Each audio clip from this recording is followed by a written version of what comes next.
ಮಗಳು ನೋಡೋಕ್ಕೆ ಅಂತ ಹಾಸ್ಟೆಲ್ಗೆ ಹೋದಾಗ ಒಂದಷ್ಟು ಕ್ಲಿಪ್ಪಿಂಗ್ಸ್ನ ತೊಗೊಂಡಿದ್ದೆ. ಇದನ್ನು ವ್ಲಾಗ್ ಶೇರ್ ಮಾಡೋಕ್ಕಾಗಿರಲಿಲ್ಲ, ಡಿಲೀಟ್ ಮಾಡೋಣ ಅಂತ ಅಂದ್ಕೊಂಡೆ. ಬಟ್ ನೋಡಿದ್ರೆ ಯಾಕೋ ಡಿಲೀಟ್ ಮಾಡೋ ಮನಸ್ಸಾಗಲಿಲ್ಲ. ಮೆಮೊರೀಸ್ ಹಾಗೆ ಉಳ್ಕೊಳತ್ತಲ್ವ ಶೇರ್ ಮಾಡಿದ್ರೆ ಅಂತ ಹೇಳಿ ಶೇರ್ ಮಾಡ್ತಾ ಇದ್ದೀನಿ.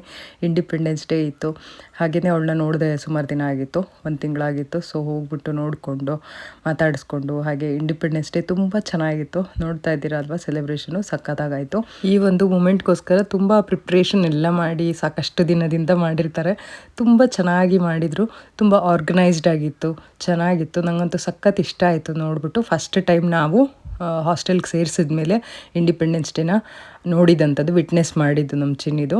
ಲಾಸ್ಟ್ ಇಯರ್ ಹೋಗಿರಲಿಲ್ಲ, ಈ ವರ್ಷ ತುಂಬ ಚೆನ್ನಾಗಾಯಿತು. ಅದರಲ್ಲೂ ನಮ್ಮ ಚಿನ್ನಿನ NCC ಡ್ರೆಸ್ಸಲ್ಲಿ ನೋಡಿದಂತೂ ಇನ್ನೂ ಒಂಥರ ಖುಷಿ ಅಂದರೆ ಖುಷಿ. ನನಗೆ ವೆಯ್ಟ್ ಮಾಡ್ತಾ ಇದ್ದೆ ನಾನು ಅವಳನ್ನ ನೋಡೋದಕ್ಕೆ ಆಗಿರಲಿಲ್ಲ. ಸ್ಟಾರ್ಟಿಂಗಿಂದ ಅವ್ರನ್ನ ಬೇಗ ಕರ್ಕೊಂಡು ಹೋಗ್ಬಿಟ್ಟಿದ್ರು. ಫಂಕ್ಷನ್ ಎಲ್ಲ ಮುಗಿದ್ಮೇಲೆ ಅವಳನ್ನ ನೋಡಿದ್ದು. ಅದಾದ ನಂತರ ನಮ್ಮ ಚಿನ್ನಿಗೂ ಕೂಡ ಔಟಿಂಗ್ ಬಿಟ್ಟರು ಇವತ್ತು.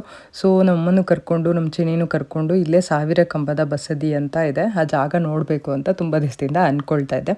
ತುಂಬ ಪೀಸ್ಫುಲ್ ಆಗಿರುವಂಥ ಜಾಗ. ಎಂಟ್ರೆನ್ಸ್ ಫೀ ಅಂತ ಏನೂ ಇಲ್ಲ, ಆದರೆ ಫೋಟೋ ತೊಗೋಬೇಕು, ವಿಡಿಯೋ ತೊಗೋಬೇಕಂದ್ರೆ 100 ರುಪೀಸ್ ಪೇ ಮಾಡಬೇಕು. ಮೊಬೈಲಲ್ಲಾದರೆ, ಕ್ಯಾಮ್ರಾದಲ್ಲಾದರೆ 250 ಪೇ ಮಾಡಬೇಕು. ಆದರೆ ಆಲ್ಮೋಸ್ಟ್ ಎಂಟ್ರೆನ್ಸ್ ಫೀ ಥರನೇ ಅದು ಕೂಡ. ನಂತರ ನಾವು ಅಲ್ಲಿಂದ ಹೋಟೆಲಿಗೆ ಬಂದ್ವಿ ಊಟ ಮಾಡೋಣ ಅಂತ ಹೇಳ್ಬಿಟ್ಟು. ನಮ್ಮ ಚಿನ್ನಿ ಆರ್ಡರ್ ಮಾಡಿದ್ಲು, ಅವಳ ದಿನ ಆರ್ಡರ್ ಬಂದಿರಲಿಲ್ಲ. ಅಜ್ಜಿ ಪ್ರೀತಿಯಿಂದ ಕೈ ತುತ್ತು ಕೊಡ್ತಾ ಇತ್ತು ಅವಳಿಗೆ, ತಿಂತಾ ಇದ್ಲು. ನನಗೆ ಬೇಡ ಅಜ್ಜಿ, ನಂಗೆ ಚಪಾತಿ ತಿಂದು ಬೇಜಾರಾಗಿದೆ ಅಂತ ಹೇಳ್ತಾ ಇದ್ಲು. ಆದ್ರೂ ಅಜ್ಜಿ ಕೈ ತುತ್ತಲ್ವಾ, ಸೊ ತಿಂದ್ಲು. ಇದರೊಟ್ಟಿಗೆ ವ್ಲಾಗ್ನ ಮುಗಿಸ್ತೀನಿ, ಮತ್ತೆ ಸಿಗ್ತೀನಿ ನಾನು ಹೊಸ ವ್ಲಾಗ್ನ ಜೊತೆಗೆ.